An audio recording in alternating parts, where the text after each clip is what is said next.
نحمدہ ونصلی ونسلم علی سیدنا و مولانا محمد رسولہ النبی الامین المکین الحنین الرؤوف الرحیم اما بعد فاعوذ باللہ من الشیطان الرجیم بسم اللہ الرحمن الرحیم واتل علیہم نبأ بنی آدم بالحق اذ قربا قربانا فتقبل من احدہما ولم يتقبل من الآخر قال لأقتلنك قال انما يتقبل اللہ من المتقین صدق اللہ مولانا العظیم۔ معزز ناظرین و سامعین، اللہ رب العزت کی توفیق اور تاجدار کائنات صلی اللہ تعالیٰ علیہ وآلہ وسلم کے نالین پاک کے تصدق سے درس عرفان القرآن کی اس نہایت ہی مقدس، مبارک اور پاکیزہ نشست میں ہمارا آج کا موضوع ہے قربانی کی اہمیت اور اس کے فضائل۔ حاضرین محترم، عمل قربانی کی اہمیت کا ہم اس سے اندازہ لگا سکتے ہیں کہ کائنات انسانی کی جب سے ابتدا ہوئی اور اس روئے زمین پر انسانیت کا جب سے آغاز ہوا، اسی کے ساتھ ہی عمل قربانی کی بھی ابتدا اور عمل قربانی کا بھی آغاز ہو چکا تھا، کیونکہ اس روئے زمین پر سب سے پہلے انسان حضرت سیدنا آدم علیہ السلام، آپ کے دو بیٹوں کی قربانی کے واقعہ کو اللہ رب العزت نے قرآن مجید کی سورہ المائدہ کی آیت نمبر 27 کے اندر بیان کیا۔ تو قرآن مجید میں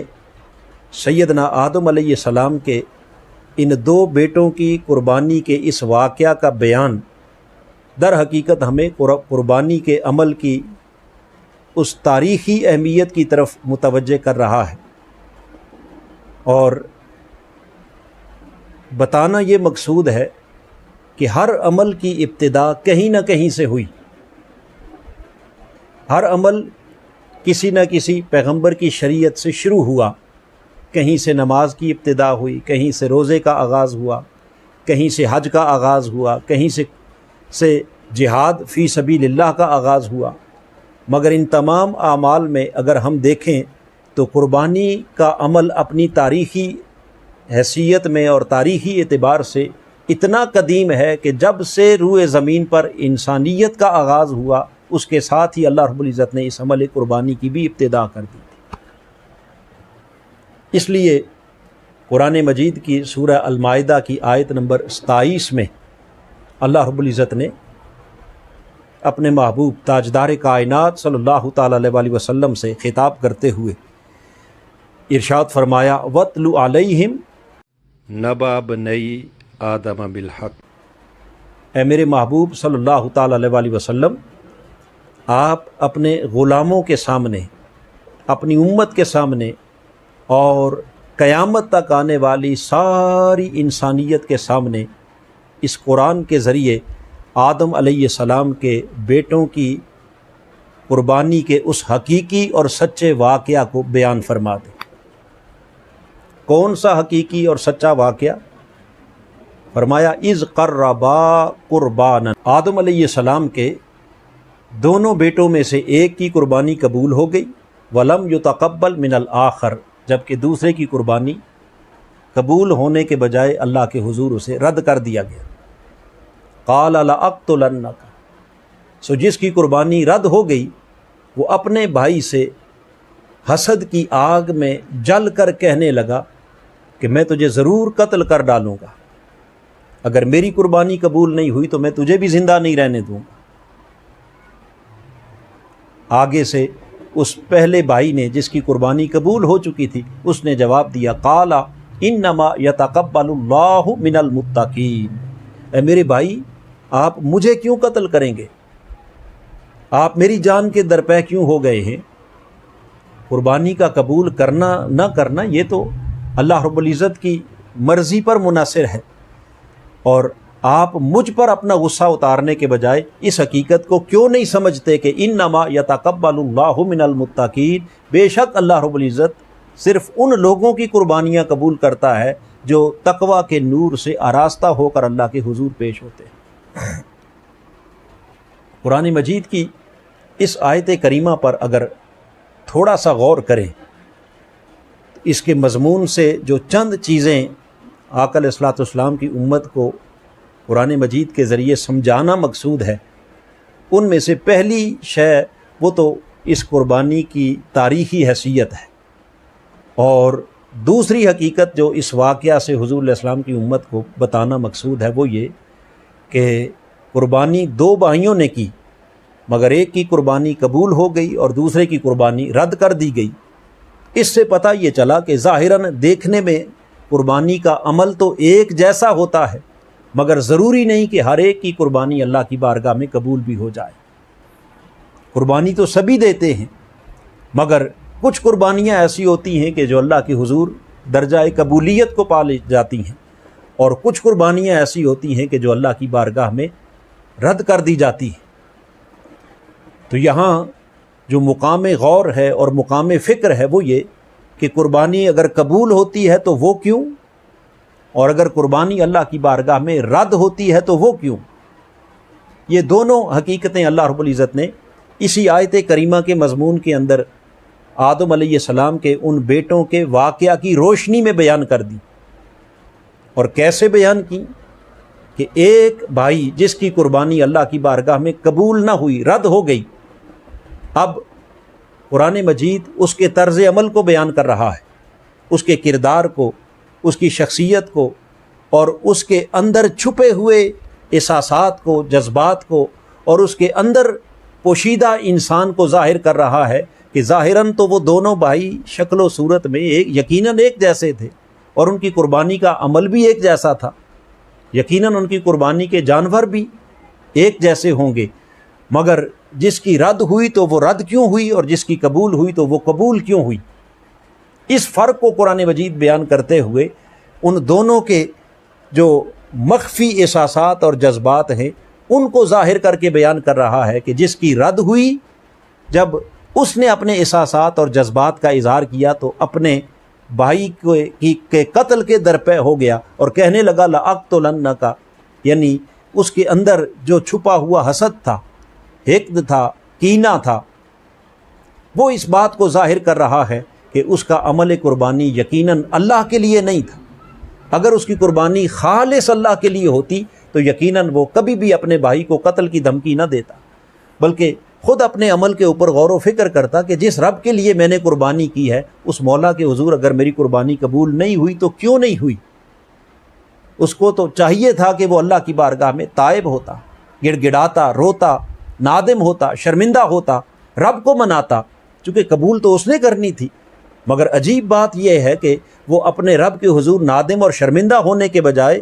وہ اپنے بھائی کو قتل کرنے کے لیے چڑھ دوڑا اور اس کو قتل کی دھمکی لگا دی۔ تو اس سے معلوم یہ ہوتا ہے کہ اس کا عمل خالص اللہ کی رضا کے لیے نہیں تھا، اس کے پیش نظر مقاصد کچھ اور تھے، اس کے سامنے مقصد کوئی اور تھا، جس کی وجہ سے وہ حسد میں مبتلا ہو کر اپنے بھائی کو قتل کی دھمکی دینے لگا۔ لہٰذا اس کے وہ احساسات اور جذبات جو لأقتلنک کے اس جملے سے ظاہر ہوتے ہیں وہ بتا رہے ہیں کہ اگر انسان کا اندر صاف نہ ہو اور اس کی نیت میں اخلاص نہ ہو اور اس کا عمل اس میں اللہ کے لیے خالصیت نہ ہو تو وہ عمل جیسا بھی کیوں نہ ہو اللہ رب العزت کی بارگاہ سے اس عمل کو رد کر دیا جاتا ہے۔ اور دوسری طرف وہ دوسرا بھائی جس کے عمل قربانی کو اللہ کی بارگاہ میں شرف قبولیت سے نوازا جا رہا ہے، اب ذرا اس کے طرز عمل کو بھی دیکھیے۔ قرآن مجید اس کے احساسات اور اس کے جذبات کو بھی بیان کر رہا ہے۔ جب ایک نے دھمکی لگائی کہ میں تجھے قتل کر دوں گا تو دوسرا بولا، کہنے لگا کہ اے میرے بھائی، اگر آپ میرے قتل کے لیے میری طرف ہاتھ بڑھائیں گے بھی تو میں آپ کے قتل کے اس جواب میں آپ کی طرف ہاتھ نہیں بڑھاؤں گا، آپ پر ہاتھ نہیں اٹھاؤں گا۔ پہلے اسے کہتا ہے کہ قربانی قبول کن کی ہوتی ہے؟ انما یتقبل اللہ من المتقین، کہ اللہ کی بارگاہ میں صرف متقین کی قربانیاں قبول ہوتی ہیں، لہٰذا مجھے کیوں قتل کرنا چاہتے ہو؟ اور اگر تم نے میرے قتل کا ارادہ کر بھی لیا تو آگے قرآن مجید کہتا ہے کہ وہ بھائی اپنے بھائی سے کہہ رہا ہے کہ اگر آپ مجھ پر دست درازی کریں گے بھی تو میں آپ پر ہاتھ نہیں اٹھاؤں گا۔ کیوں؟ اس لیے کہ میں اپنے رب کی بارگاہ سے اس بات سے ڈرتا ہوں کہ کہیں میری دست درازی کی وجہ سے اللہ رب العزت میرے عمل کو اپنی بارگاہ میں مردود نہ کر دے۔ تو وہ جو اس کے اندر ایک خوف الہی تھا، خشیت الہی تھا، وہ بتا رہا ہے کہ اس کا عمل صرف اللہ کے لیے تھا، اس کی رضا کے لیے تھا، اور اپنے رب کو راضی کرنے کے لیے وہ خود قتل ہونے کے لیے تیار ہو گیا، مگر اس نے اپنے بھائی کے خون سے اپنے ہاتھوں کو رنگین کرنا گوارا نہ کیا، اس نے اپنے بھائی کے اوپر ہاتھ اٹھانا گوارا نہ کیا۔ کیوں نہ کیا؟ آگے قرآن کہتا ہے اس لیے کہ اس نے کہا کہ میں اپنے رب سے ڈرتا ہوں کہ کہیں اس میرے طرز عمل کی وجہ سے میرا مولا مجھ سے ناراض نہ ہو جائے۔ تو یہاں سے پتہ یہ چلا کہ جس دل میں خوف اور خشیت الہی ہے، جس دل میں اخلاص ہے، للہیت ہے، اور جس کا عمل صرف خالص اللہ کی رضا کے لیے ہے، ظاہراً وہ عمل دیکھنے والوں کی نگاہ میں بے شک معمولی ہی کیوں نہ ہو، مگر وہ عمل اللہ کی بارگاہ میں مقبول ہوتا ہے۔ اور جس کی نیت کے اندر کھوٹ ہو، جس کے من میں اخلاص نہ ہو، جس کے عمل میں خالصیت نہ ہو، اور اس میں ریا ہو، دکھلاوا ہو، دنیا داری ہو، کچھ اور مقاصد ہوں، تو وہ عمل دیکھنے میں بے شک کتنا ہی بڑا اور کتنا ہی عظیم کیوں نہ ہو، مگر رب کائنات کی بارگاہ میں اس عمل کو رد کر دیا جاتا ہے۔ یہ وجہ ہے کہ تاجدار کائنات صلی اللہ تعالی علیہ وسلم نے حدیث پاک کے اندر صحیح مسلم میں ارشاد فرمایا، ان اللہ لا ينظر الى صورکم ولا الى اموالکم، کہ خالق کائنات تمہاری صورتوں کو نہیں دیکھتا، ولا الى اموالکم، اور نہ ہی تمہارے مال اور دولت کو دیکھتا ہے، تو پھر دیکھتا کیا ہے؟ وَلَٰكِن يَنظُرُ إِلَىٰ قُلُوبِكُمْ وَنِيَّاتِكُمْ، رب کائنات صرف تمہارے دلوں کو دیکھتا ہے اور ان دلوں کے اندر چھپی ہوئی نیتوں اور ارادوں کو دیکھتا ہے۔ گویا انسان کی ظاہری شکل و صورت، اس کی وضاقتہ، اس کی ڈیل ڈول، اس کا لباس، اس کی ظاہری شخصیت، اس کے اوپر وہ ظاہری تقویٰ کا جو لبادہ ہے، اس کے اوپر ظاہری جو پرہیزگاری کا لباس ہے، رب کائنات فرماتا ہے میں اسے نہیں دیکھتا، تمہارے جبہ کبہ دستار کو، تسبیح کو، اس ظاہری ڈیل ڈول کو نہیں، ولا الی اموالکم، نہ ہی تمہارے مال اور دولت کو دیکھتا ہوں کہ تم کتنا قیمتی جانور لا کر میری بارگاہ میں قربان کر رہے ہو، تم نے کتنا مال، کتنا سرمایہ خرچ کیا ہے، فرمایا مجھے اس مال سے بھی غرض نہیں، تو باری تعالیٰ پھر تو کیا دیکھتا ہے؟ وَلَٰكِن يَنظُرُ إِلَىٰ قُلُوبِكُمْ وَنِيَّاتِكُمْ، خالق کائنات نے فرمایا میں تو فقط تمہارے دلوں کو دیکھتا ہوں اور ان دلوں کے اندر چھپی ہوئی نیتوں اور ارادوں کو دیکھتا ہوں۔ تو پتہ یہ چلا کہ جس کا دل صاف ہو گیا اور جس کے دل کے اندر جو ہے وہ خوف اور خشیت الہی آ گئی، اور جس کے دل کے اندر دوسروں کے لیے احساس آ گیا، رقت آ گئی، نرمی آ گئی، انسانی بلائی اور انسانی خیرخواہی اور انسانی احساسات اور انسانی خیرخواہی اور بلائی کے احساسات اور جذبات آ گئے، اور جس کی نیت میں خالصیت آ گئی، یقیناً اس کا معمولی عمل بھی اللہ کی بارگاہ میں قبول ہے۔ اور جس کا دل بیڑیے کی طرح سخت ہے، وہ بات بات پر دوسرے کو قتل کی دھمکی دیتا ہے، وہ دوسرے کی عزت پر حملہ آور ہوتا ہے، دوسرے کی مال کا، جان پر، عزت و آبرو پر ڈاکے ڈالتا ہے، تو بے شک ایسا سنگ دل انسان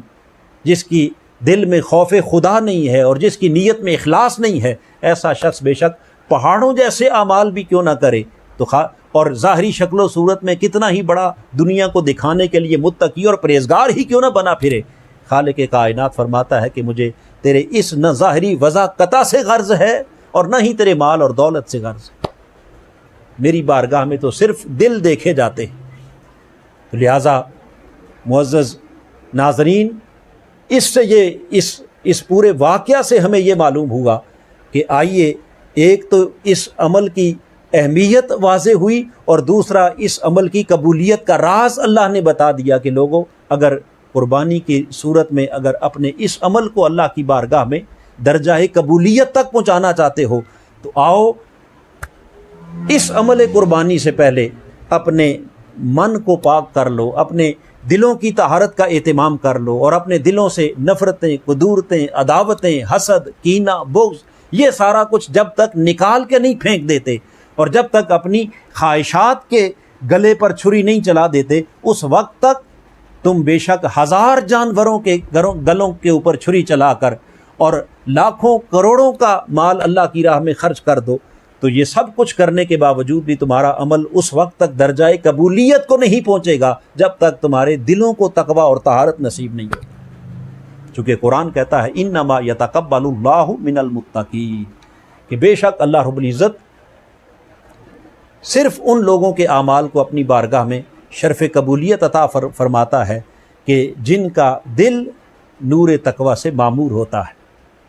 تو معزز ناظرین، یہاں اس آیت کریمہ کی روشنی میں جہاں ہمیں اس عمل قربانی کی تاریخی حیثیت اور اس عمل قربانی کی اللہ کی حضور اہمیت کا اندازہ ہوتا ہے، وہیں اس کے ساتھ ساتھ اس قربانی کے رد و قبول کا فلسفہ بھی خالق کائنات نے اس آیت کریمہ کے اندر حضرت آدم علیہ السلام کے ان 2 بیٹوں کے واقعہ کی روشنی میں ہمیں بتا بھی دیا اور سمجھا بھی دیا کہ آؤ اگر اپنے عمل کو قبولیت کے درجے تک پہنچانا ہے تو اس کے لیے لازم ہے کہ سب سے پہلے اپنی نیت کو اللہ کے لیے خالص کر لو، اپنے من کے اندر اپنے رب کے لیے اخلاص پیدا کر لو، اور اپنے دل کو ہر قسم کے حسد سے، کینہ سے، عداوت سے، بغض سے، اناد سے، ان تمام برائیوں سے پاک کر لو۔ اگر اندر دل کے اندر یہ سب گناہ، یہ سب برائیاں اور یہ تمام امراض اس دل کے اندر موجود رہے تو ظاہری اپنے آپ کو جتنا پاک صاف کر کے اللہ کی بارگاہ میں پیش کرو، اور ظاہراً جتنا بڑے سے بڑا اور اچھے سے اچھا عمل بھی اللہ کی بارگاہ میں اگر پیش کرو گے تو یقیناً جب تک دل پاک نہیں ہوں گے وہ تمہارا عمل اللہ کی بارگاہ میں کبھی درجہ قبولیت کو نہیں پہنچے گا۔ معزز ناظرین، جہاں اس عمل قربانی کی قبولیت کا راز اللہ پاک نے ہمیں اس آیت کریمہ کے مضمون سے سمجھایا، وہیں اس آیت کریمہ کے مضمون میں جو بڑی اہم اور قابل توجہ بات ہے وہ یہ کہ خالق کائنات نے یہاں اس عمل قربانی کے لیے جو لفظ استعمال کیا وہ ہے قربان، اور قربان کا لفظ یہ نکلا ہے قرب سے، اور قرب کہتے ہیں کسی کے قریب ہونے کو، تو قرب سے قربان یہ فعلان کا وزن ہے اور مبالغہ کا صیغہ ہے، جس کا معنی یہ ہوا کہ اپنے رب کے انتہائی قریب کرنے والا عمل۔ جیسے لفظ قرآن کو اگر دیکھیں، اس کا مادہ اشتقاق قارا یا قرات ہے، تو قرات کا معنی پڑھنا ہے، اور قرآن یہ فولان کے وزن پر جب مبالغہ کا صیغہ بناتے ہیں تو معنی یہ ہے کہ سب سے زیادہ پڑھی جانے والی کتاب۔ تو فالان یا فولان کا وزن یہ مبالغہ اور کلام کے اندر زور پیدا کرنا اور معنوی کثرت کو ظاہر کرتا ہے۔ اسی طرح عطش، جس کا معنی ہے عطش، پیاسا، عطشان، بہت زیادہ پیاسے کو عطشان کہتے ہیں۔ غضب، غصے والا، تو بہت زیادہ غصے کا اظہار کرنے کے لیے اہل عرب کہتے ہیں غضبان۔ تو جس طرح غضب سے غضبان بن گیا، عطش سے عطشان بن گیا، اور قرات سے قرآن بن گیا، اسی طرح قرب سے قربان۔ معنی کیا ہوا کہ انتہا درجہ رب کے قریب کرنے والا عمل۔ تو پتہ یہ چلا کہ انسان اپنی زندگی میں جتنے بھی نیک اعمال کرتا ہے، اس کے ہر نیک عمل کا اس کی زندگی کے اوپر کوئی نہ کوئی اثر ہوتا ہے۔ کچھ اعمال ایسے ہوتے ہیں کہ جو انسان کے جو انسان کی طبیعت کے اندر سخاوت پیدا کرتے ہیں، کچھ اعمال ایسے ہوتے ہیں کہ جو انسان کی طبیعت کے اندر سے کنجوسی کو ختم کرتے ہیں، کچھ ایسے ہوتے ہیں کہ جو انسان کے دل سے دوسروں کے لیے حسد اور کینہ کے خاتمے کا باعث بنتے ہیں۔ الغرض مختلف اعمال کے مختلف اثرات ہوتے ہیں، مگر اللہ کے حضور قربانی کا عمل وہ ہے جس کو رب کائنات نے قربان سے تعبیر کر کے بتا دیا کہ اگر کوئی شخص اپنے رب کے قریب ہونا چاہے تو اس قرب الہی کا واحد راستہ یہ ہے کہ جب تک وہ قربانی کی راہ پر گامزن نہیں ہوگا اس وقت تک اس کو اللہ کا قرب اور اللہ کا وصال نصیب نہیں ہو سکتا۔ تو یہاں سے اس عمل قربانی کی اہمیت واضح ہوتی ہے کہ اگر کوئی شخص اپنے رب کے قریب ہونا چاہے تو قرب الہی کے لیے سب سے مجرب نسخہ اور قرب الہی کے لیے جو سب سے بہترین عمل ہے وہ قربانی کا عمل ہے، جس کو رب کائنات نے قربان سے تعبیر کیا۔ تو معزز ناظرین، یہ قربانی کا عمل انسان کو اپنے رب کے کیسے قریب کرتا ہے؟ بات پھر وہیں آ جاتی ہے کہ کیا صرف ظاہری جانور کا گلا کاٹنے سے، اسے ذبح کرنے سے، یا خالی اس کا خون بہا دینے سے اللہ کا قرب نصیب ہو جاتا ہے، یا اس کے کمال درجہ قرب کو پانے کے لیے اس کے آداب اور اس کے تقاضے کیا ہیں کہ جن تقاضوں اور جن آداب سے گزرتے ہوئے انسان اگر اس عمل قربانی کو بجا لائے تو خالق کائنات اس کو اپنے قرب کا درجہ کمال عطا کر دیتا ہے۔ اللہ رب العزت نے چاہا اور اس کی توفیق شامل حال رہی تو یقیناً ہم اس مضمون کو آگے جاری رکھیں گے اور اس حقیقت کا بیان انشاءاللہ آئندہ اگلی نشست کے اندر کریں گے۔ خالق کائنات ہم سب کو عمل قربانی کے ذریعے اپنے قرب اور وصال کے درجہ کمال کو پانے کی توفیق عطا فرمائے۔ وما علینا الا البلاغ المبین۔